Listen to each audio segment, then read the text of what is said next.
Welcome to the DEC4 podcast. You can access episodes, companion articles, research notes and links, as well as information about our contributors and supporters at DEC4podcast.com. Hope you enjoy the program. Hello and thank you for listening. A very warm welcome to the second part of our conversation with leading UK author, publisher, podcaster and television historian and highly valued supporter and contributor to this podcast, Oliver Crocker. In part one, we talked about his acclaimed book on the iconic BBC television series, the original All Creatures Great and Small.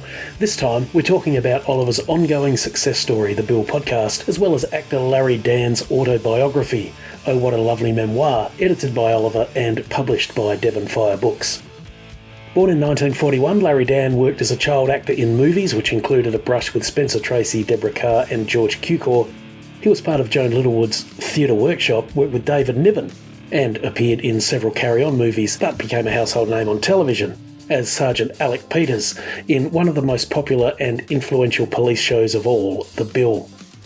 Now, the foreword to Oh What a Lovely Memoir was written by fellow Theatre Workshop member Brian Murphy, who we sadly know passed away since we recorded. Now, we'll talk a little more about the carry-ons as well, but first, The Bill Podcast, and a fascinating series currently running for Oliver's subscribers on Patreon, The Evidence Room, where Oliver takes us deep behind the scenes of The Bill, thanks to an extensive archive of never-before-seen production documents and correspondence provided exclusively by The Bill's long-serving production scheduler, Nigel Wilson. The Bill Podcast, which is a huge success right around the world. I think when we last spoke, it was on about 250 or 300,000 plays. I'd imagine we are well past that now because it's absolutely everywhere. It's on YouTube and SoundCloud and absolutely everywhere else. Do we even know how many plays we're up to now? Yeah, it's approaching 500,000. We will pass 500,000 this year, and that's wow. Terribly exciting. Yes, yes.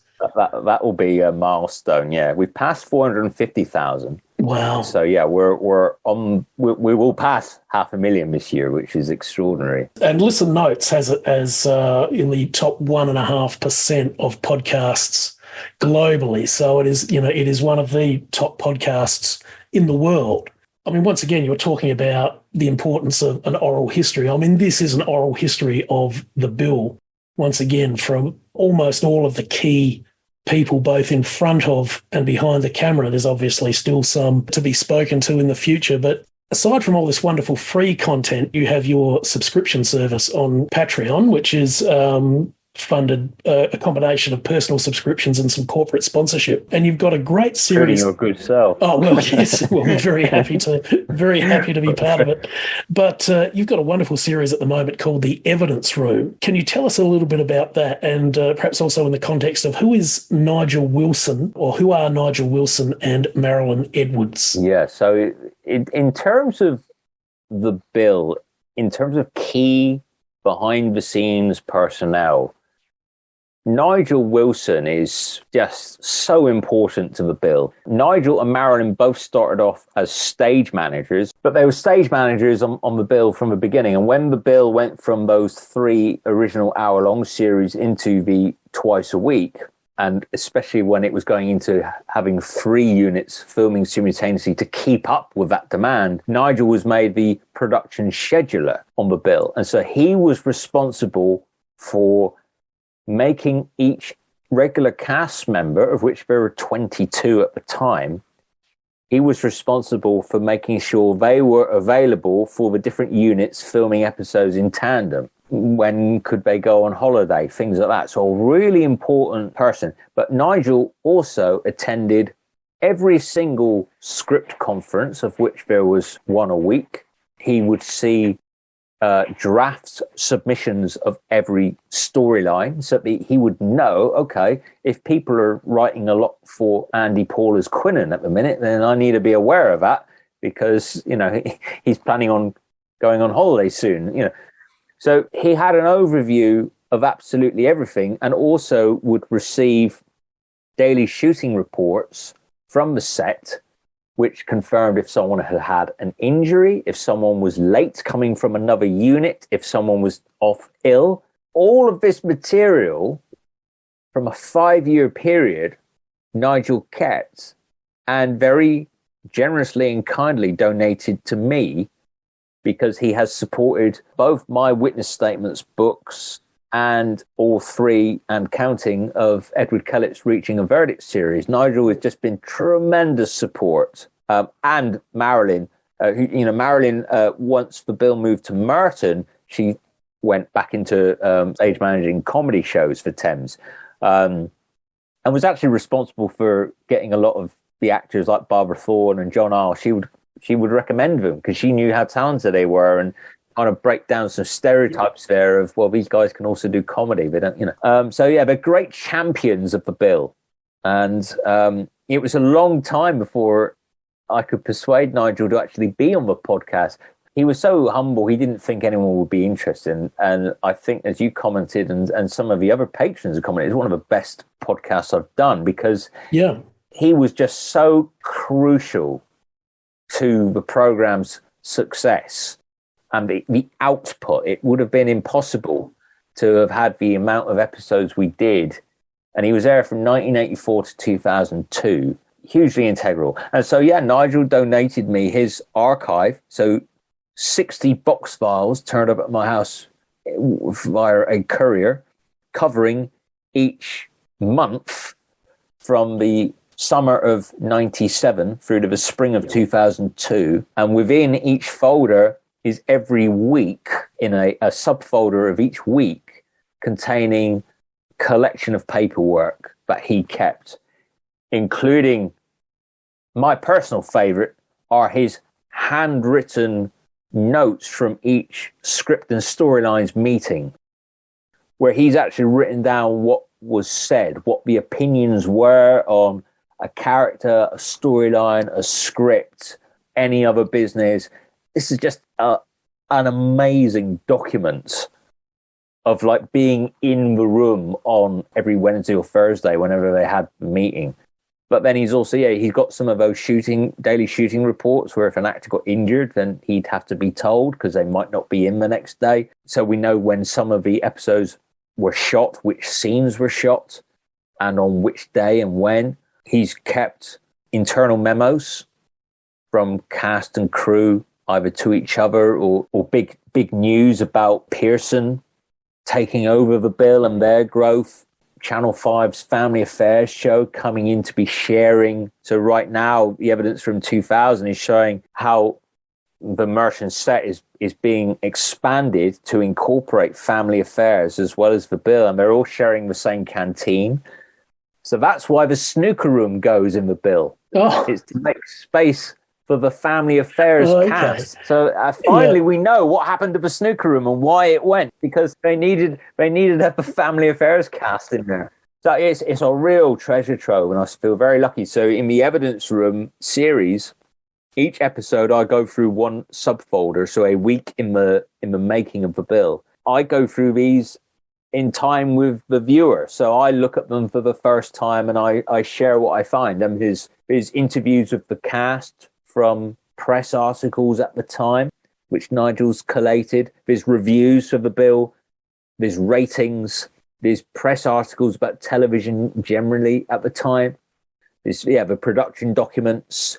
Occasionally you actually get an entire storyline that was abandoned, and I've been reading those out, sort of unmade bill, and then we get to go through the notes as to why it was unmade. Sometimes perfect sense that it wasn't right. Other times you think, I'd love to see that episode. Yes. So it's absolutely fascinating. And, the choice was, well, do I do this as another book, or do I do it as an interactive podcast? And the podcast seems the best way to go, because I could actually record them as live. And so you guys get to see my genuine excitement. They go, oh my God, wow, look at this, But also it feels like it's a bit of a club. It feels like we're all in the kind of evidence room club, and we're responding and reacting to these things together. So that's been a real highlight of my journey. Yeah. Sort of documenting the history of this show. Look, it's such a great concept because, as you mentioned, like just the sense of discovery that we are sharing with you is just Absolutely. It's such an enjoyable series. And just one of the interesting things too, there is an interview with Nigel Wilson and Marilyn Edwards on Patreon at the moment. And one thing that really struck me about him was his real, and this is not something that is shared necessarily with people who have influence over actors' careers, but his genuine respect and concern for the actors personally and for their careers. And the actors obviously appreciated this because, you know, he had really a wonderful relationship with the cast, didn't he? Which was not necessarily the case with everybody in positions behind the scenes. No, and it was certainly not the case when he was no longer there, when, you know, they felt they no longer needed him, which was just a crazy decision. Yeah. And the actors mourned his loss too. No, really genuine care for that show and care about the kind of, because he was there from the very beginning. He's credited on the very first episode. So he was like a kind of a torchbearer for the bill, especially that the Jeff McQueen ethos of the bill and what the bill should be about.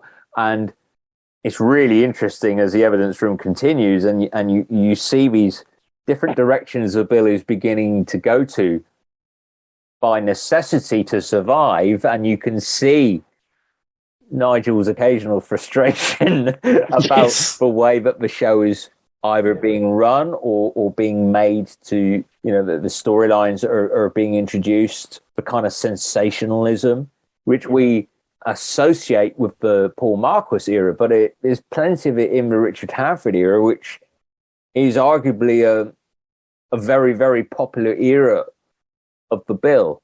But, you know, I've been reacting to some of these stories as well. As I always say, it's the gift that keeps giving. There's still so much of a bill I haven't seen, even after doing the podcast for 8 years. And so something I'm doing this year is actually reacting to these 2000 stories in tandem with the evidence room. And it's really interesting to see how you can have something quite shocking, but the way television has changed in its presentation, it's very static occasionally.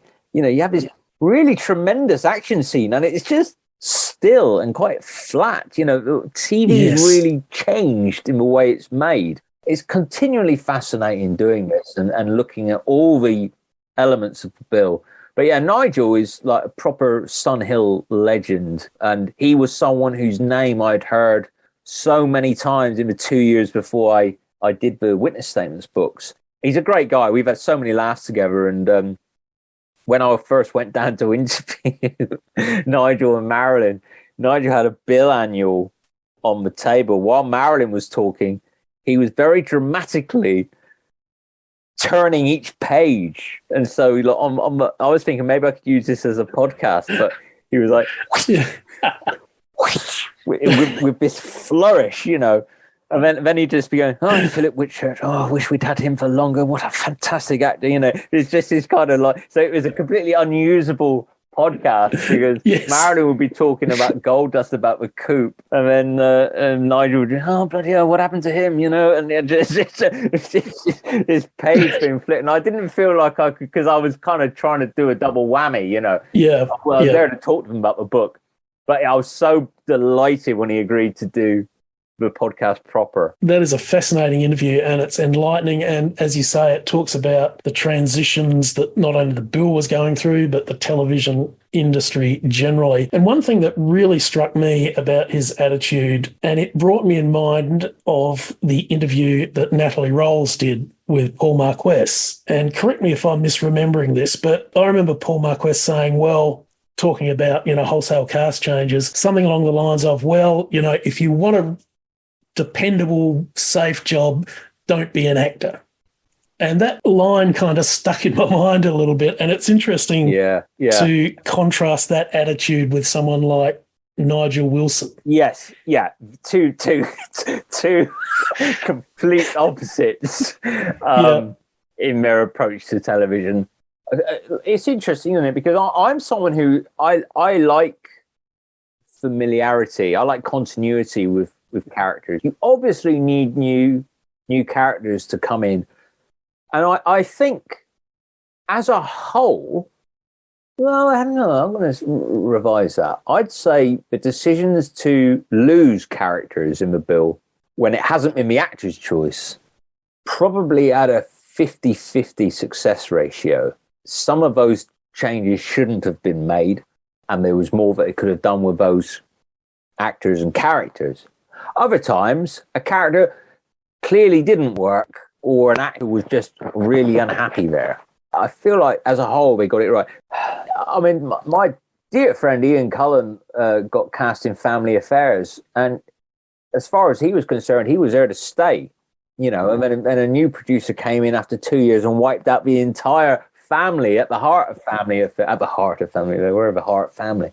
And Ian was devastated, you know, because he really thought he'd have been there for the 8 years, given a choice, you know, because it is so hard for an actor to get that regular income, especially now. I mean, the industry has changed yet again now. And so many, especially when you look at the actors in the bill who are all so talented. Yeah. The number of them who are having to kind of do their own projects, like we've done with Letter from Helvetica, who've had to create their own sort of production to act, you know, and to engage with an audience and earn as an actor nowadays. From what I hear from so many of them I speak to, is becoming increasingly challenging. And you're lucky if you get a week's work on a TV show, you know, a year. You're lucky.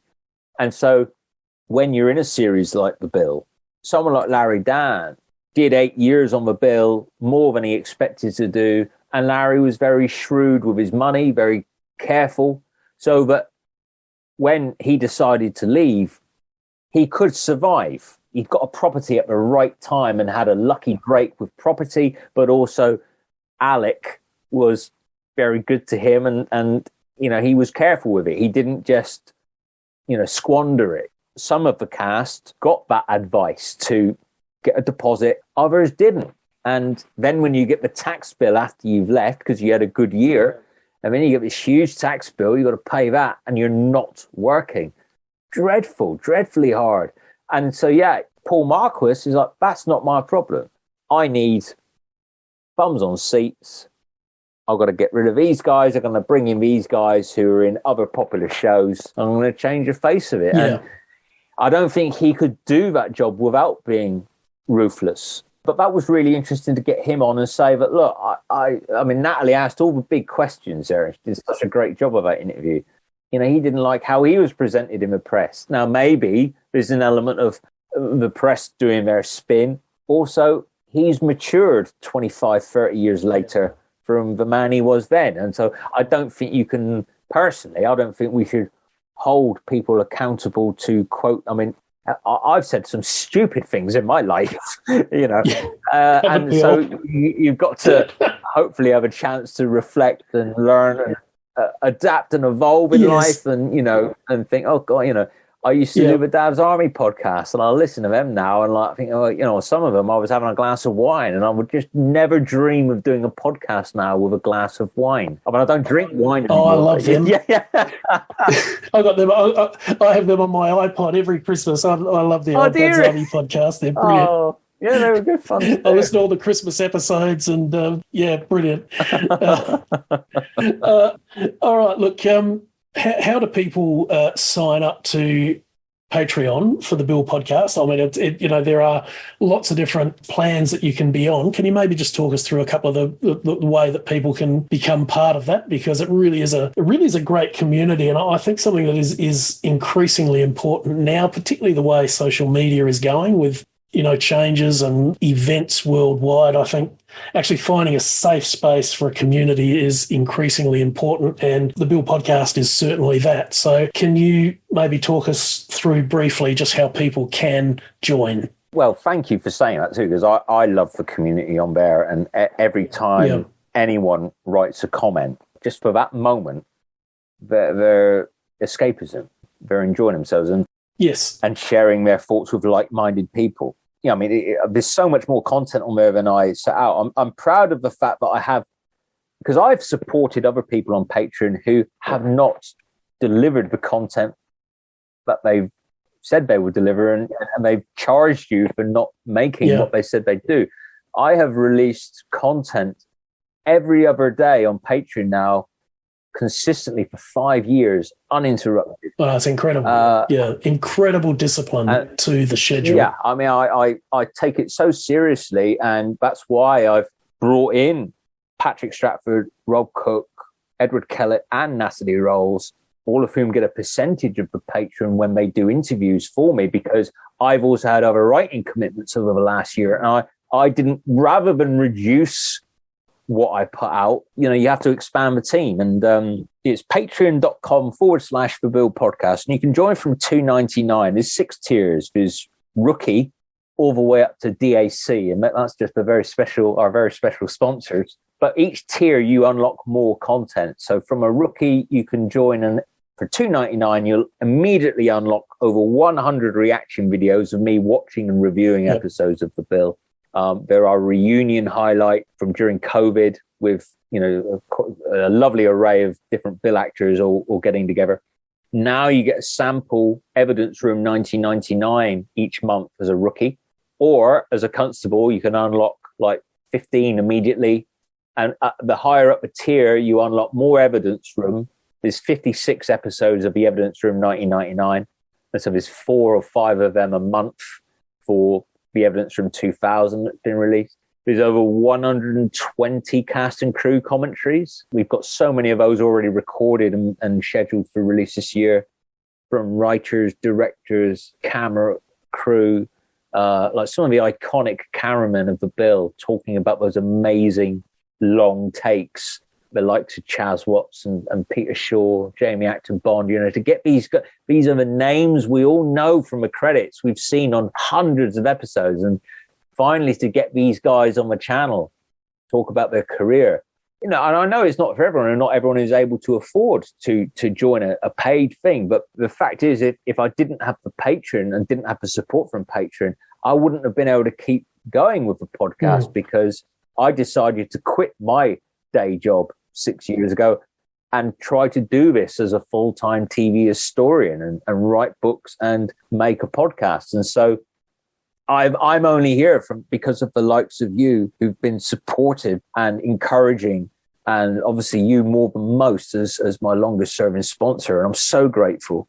But there's over 200 hours of exclusive content on Patreon. So you can join from $2.99. It all helps because it all goes straight back into the production of the podcast. I've always got a 3-month buffer. That's like my minimum. I can sleep at night knowing that there's 3 months of content already scheduled. You get your name on the credits if you're a co-producer or a producer patron. So you get an IMDb credit as well. Yeah, there's some really great stuff on there I'm proud of. Some of the commentary, there's exclusive commentaries as well. There's people like Stephen Beckett, who was PC Mike Jarvis. There's Lynn Miller, who was Kathy Marshall. Aaron Aldridge, who was Phil Young. These guys are only on Patreon. So there's some really good exclusives on there. There's Eric Richard doing a commentary about the iconic Blue Murder with the production team, the writer, director, script editor, producer. Trudy Goodwin doing the same on One-to-One with Arabella Weir. I asked Arabella Weir if she'd do the Bill podcast, and she said yes. And I reunited her with Trudy Goodwin after 35 years. Those are your pinch me moments where you think, oh, what can we do here? It's been great. And I love it. I love doing it. I'm still as enthusiastic now as ever, especially with Patrick and Rob and Edward and Natalie recording interviews. They're going interviewing these guys, asking their questions, and they're doing such a fantastic job. And that's great for me when I then sit down and edit them, because I get to enjoy, as a viewer, I get to enjoy the podcast and just tidy it up, put the music on. And it's great. Long may it continue. I'd love to get the Bill podcast to a 10th anniversary at least. Oh, look, I think there's no doubt that that's going to happen. And as I said, there's lots of free content available on YouTube and just about everywhere. But there is something special about the Patreon content. I would thoroughly recommend anybody that is interested, not only in the Bill, but history of TV production. I mean, there's so much that you learn about the mechanics of making TV in what was really a golden era. And we'll put all the links on the webpage for this episode on our website as well for people to follow. You mentioned Larry Dann before. He was one of the first interviews, actually, for the Bill podcast. He was Sergeant Alec Peters.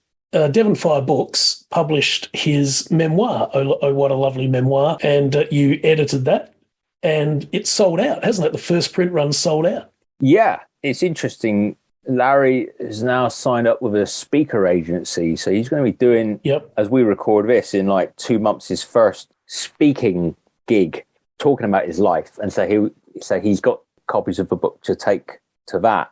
So we might still do like limited little top-ups of the print run. This book was such a huge learning curve for me, working on the book with Larry, and as we record this, yesterday I finished a year-long ghostwriting gig where I've written the biographies from scratch, interviewing the subject, which was a direct springboard from Oh, What a Lovely Memoir, where Larry wrote each chapter and then I rewrote and formatted each chapter, which was a different process. You know, he just, fair play to him, you know, he sent me like 8 chapters to begin with and said, "What is this? What you sort of think would be good?" You know, and there was gold dust in there, just extraordinary, brilliant theatrical stories, and also some very moving stuff about growing up in the war. It's just brilliant sort of social document as well. Yes. It all happened very organically, you know, because Larry was one of the first interviewees on the Bill podcast. He came to my house because I was living in Twickenham at the time,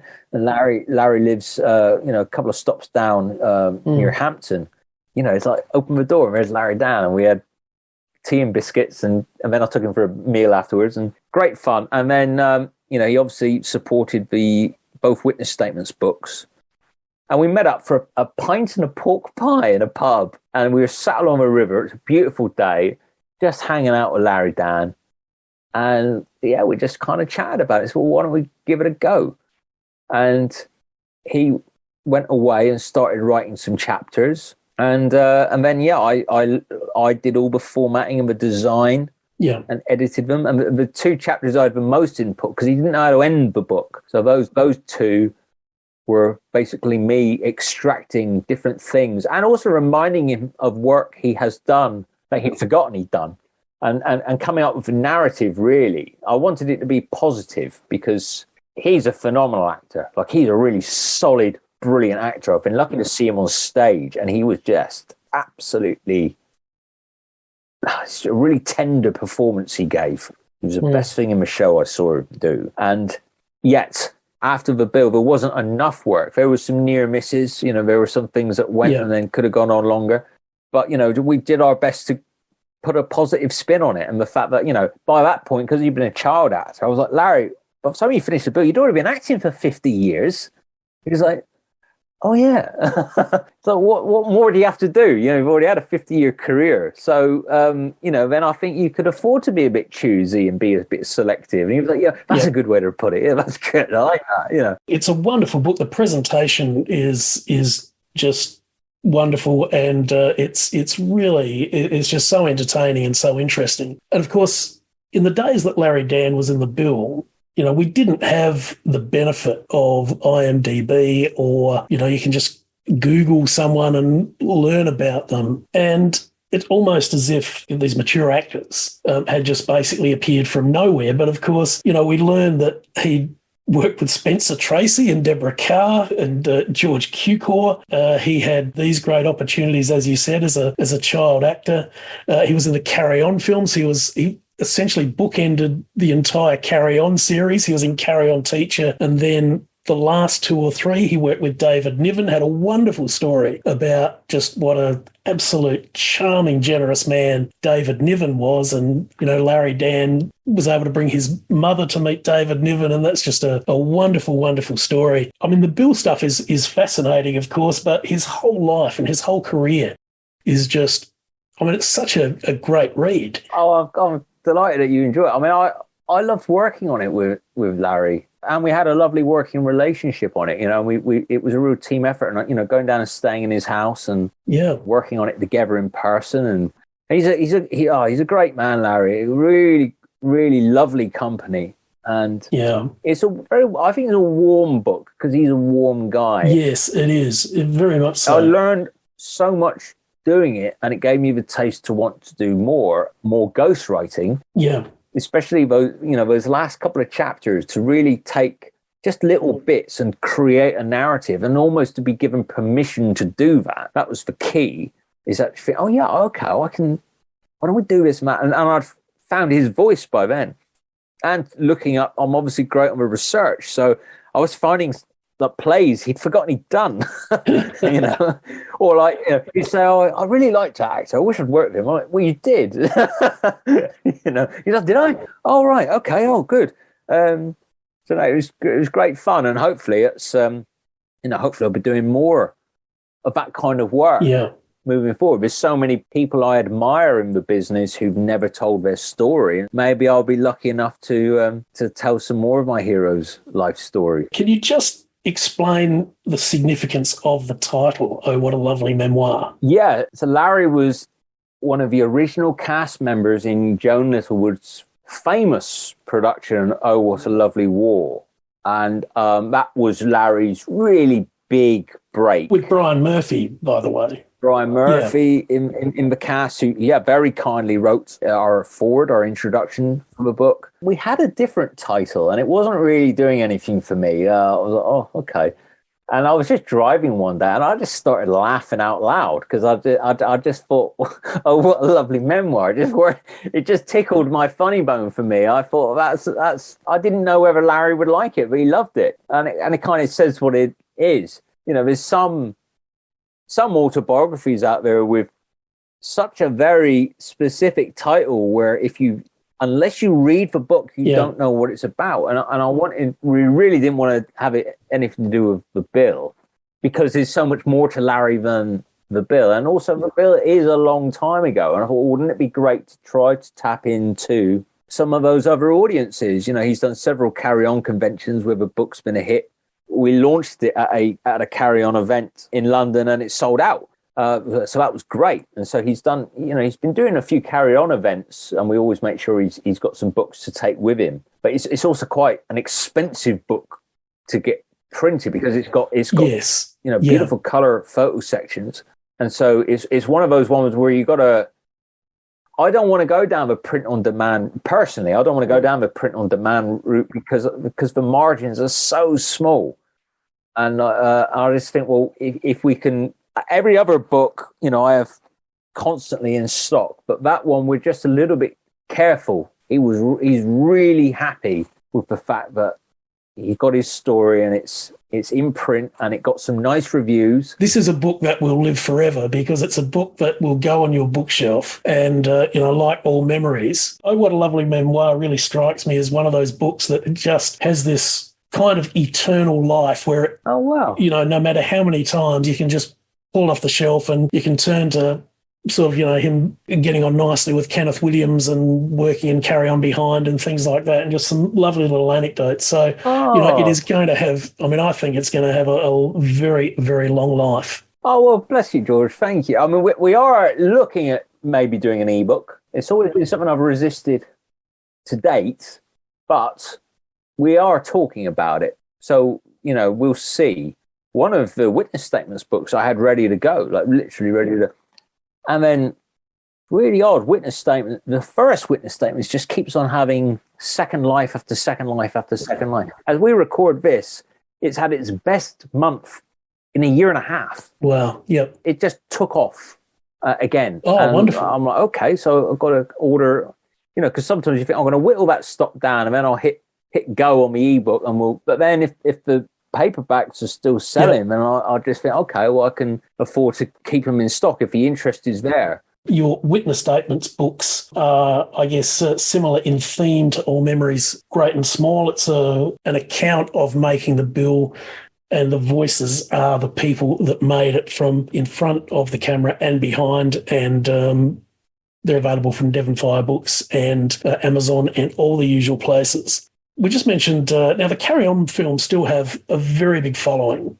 I love them personally, but I think it's fair to say some have aged better than others. Larry Dann was in Carry On Teacher, and then he came in for the final three of the main series, which was Carry On Behind, Carry On England, and the notorious Carry On Emmanuel that no one seemed to like, least of all the people that were in it. Yeah, yeah.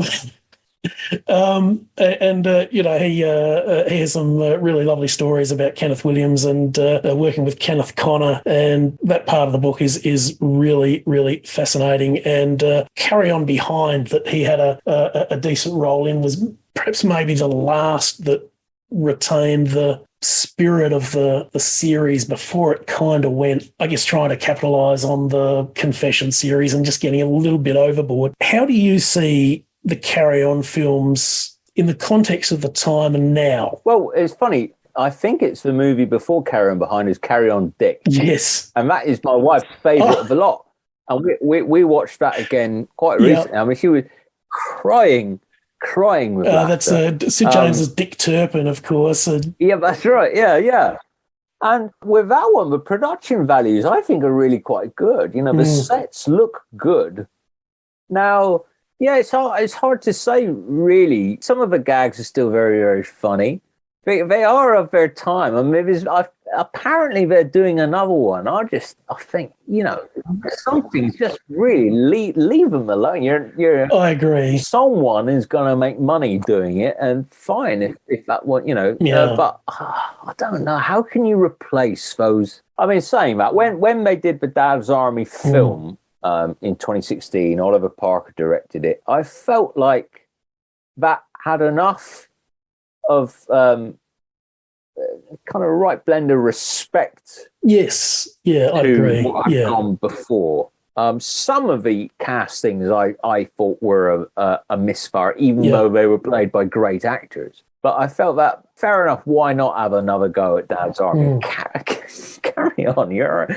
I just think you're on a real hiding to nothing there. Personally, look, I agree. Yeah, and I love me old. I mean, I've recently been watching The Likely Lads. You know, I've got the 60th anniversary box set. They are still so funny and well written and well acted, and especially whatever happened to The Likely Lads. Yeah, I am now that age. I'm the age that they were when they were doing that, and I think we're all slightly somewhere in between Bob and Terry, and we've drifted either way over the years. And the music, that theme tune, and the more you listen to it, it's so evocative. And long scenes as well. Long scenes with dialogue. Yeah. So perfectly done. Yeah. Some things like Carry On.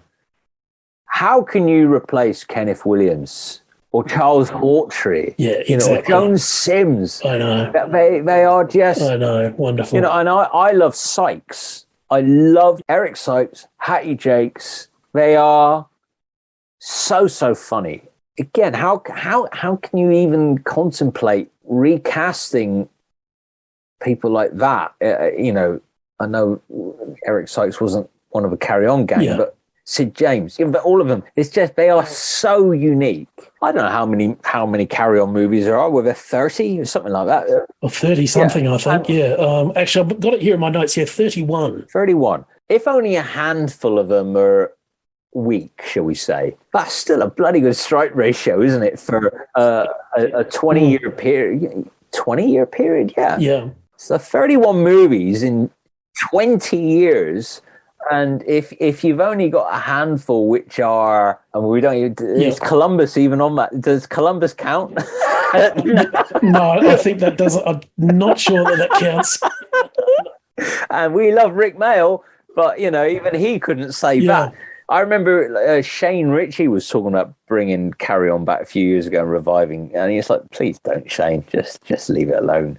Yeah, long-winded answer to your question, but they are harmless fun. They are a time capsule. You know, you wouldn't make them like that today, but then what's the problem in them being there in the spirit that was intended? Yeah. And everyone likes a bit of naughty, saucy fun, and it's great that they did that. But they were, I think they were all so much more than that. Yeah, I mean, Kenneth Williams' timing really impressive. He was a proper genius. Yeah, and just funny.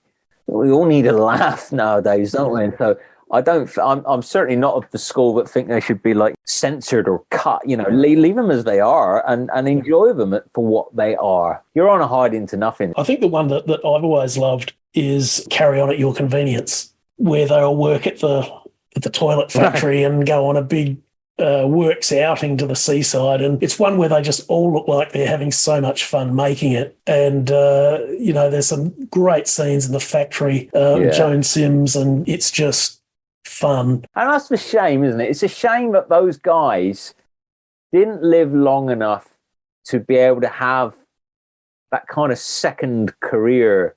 I mean, well, Kenneth Connor had a good sort of career post Carry On, but they should have all been having lovely roles in the Harry Potter movies if they'd had longer lives and better health, and they should have all been having that kind of second wind of acclaim and appreciation. That's the slight sadness. Yeah, I think the Carry Ons, for me, they're a bit like Dad's Army in that it's interesting as much because of the actors and because of the actors' lives and what we know about the actors as much as for the stories. And, Joan Sims had a really lovely role in Pie in the Sky, one of the twirlies, these two grandmas that were signing fraudulent checks and getting up to all sorts of capers. And, of course, Mrs. Wembley in On the Up with Dennis Waterman and Sam Kelly. And I always thought that, where she played the cook housekeeper, and I always thought that was, if you wanted to know Joan Sims, I think that might have been her. But it's interesting, actually, Larry Dann alludes to this in Oh, What a Lovely Memoir, just how, the Carry On films went on to be sold to TV all over the world and just been this constant cash machine. And yet the actors were paid very modest one-off fees. And I have read that Joan Sims in her declining years was so strapped that she had to go to Peter Rogers, the producer, and ask for some money to help with her care. And to his credit, he was very generous, but it shouldn't have come to that. Had there been any fairness in their contracts or in their remuneration? I wonder what the negotiations were with the agents on behalf of their clients. Also, they didn't expect these things to be on VHS and DVD. And I remember Madeline Smith, I interviewed for All Memories. She talked about, I think it was the movie of Up Pompeii. She did a scene where she was in a bubble bath. And I said, okay, Madeline, now, would you mind just letting the water out, please? Because it'd be better for sound. And that's the version in the movie. Can you imagine them doing that today to a leading lady? Just different times. Or this is for the Japanese version of the movie. It's just different times. There's a lovely interview with Anna Karen, who, of course, was Olive in On the Buses, when they went to make the first On the Buses film, which they actually brought in for under £100,000. And it made, something like $3 million in its first release. I mean, it was just made about 29 or 30 times its budget, and it was shot, guerrilla style. And Anna Karen said in this interview, the producer sort of came up to them and said, look, we're making a movie. The cast budget is £7,000 for everybody. Don't get stroppy because there's no more money. You're going to do it. Okay. So that was the negotiation. But also it was down to equity as well back then, who would really not do. I mean, Michael Biehn is like my favorite actor, and he's started a podcast, and he's had several of his Aliens co-stars on there, and only 5 of the actors, even though a lot of the cast was American, many of them were actually based and working and living in England and were therefore represented by equity. Yep. Now, Michael Biehn, Sigourney Weaver, Bill Paxton, Lance Henriksen, and Paul Reiser were Screen Actors Guild. They are the only 5 who has ever had royalties from Aliens. Well, that's interesting. All the others were on a buyout. And when the movie made like 86 million at the box office, Bill Paxton rang up one of the American actors, but one of the British-based ones. Did you get the check? Did you get the check? Like a significant sum of money. And of course he hadn't. And then he felt dreadful. But that's equity doing that deal. That's the thing. You don't know who was on whose side. And if the producers are aware of that, I mean, well, okay, that's not our promise. Your union, not ours, But yeah, it's dreadfully unfair that the Carry On cast. Then you also get, I'm not suggesting for a moment that was Joan Sims, but you get actors who are careful with money, and you get actors who aren't careful with money, or of known actors who get a big payday, or directors even who get a big payday, and they want to take everyone out for dinner. I'm like, you don't have to do that. Just save it. You don't know when you're going to work again. Yep. So just be careful with it. Especially now, it's a hard game out there. There's more channels, but less being made. Now, you are working on something new. Is there anything you can tell us about it yet, or do we need to wait a little longer? It'll be a good excuse to convene for another podcast. Oh, I'd love to. If it's something, because I'm the ghost on this, I've been the ghost. But I will say it is a true crime memoir. I have learned so much on it. It's been hard graft. The first draft was like 123,000 words, then a 112,000 word edit, and then we've got it to like under 100,000 now.